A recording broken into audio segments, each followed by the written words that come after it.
இரட்டிப்பான பரிசுத்தாவின் வரத்துக்காக இயேசுவை அலட்டுங்கள். அலட்டுங்கள், அது ஆங்கிலத்தில் ட்ரபிள்னு அர்த்தம்.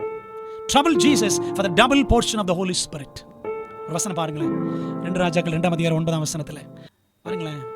என்ன கேட்டாரு எலிசா எலியா கிட்ட? ஐயா ஆசிரியரே, என் தகப்பனே இஸ்ரவேலுக்கு ரதமும் குதிரை வீரருமாய் இருக்கிறவரே அப்படின்னு சொன்னார் அவர்.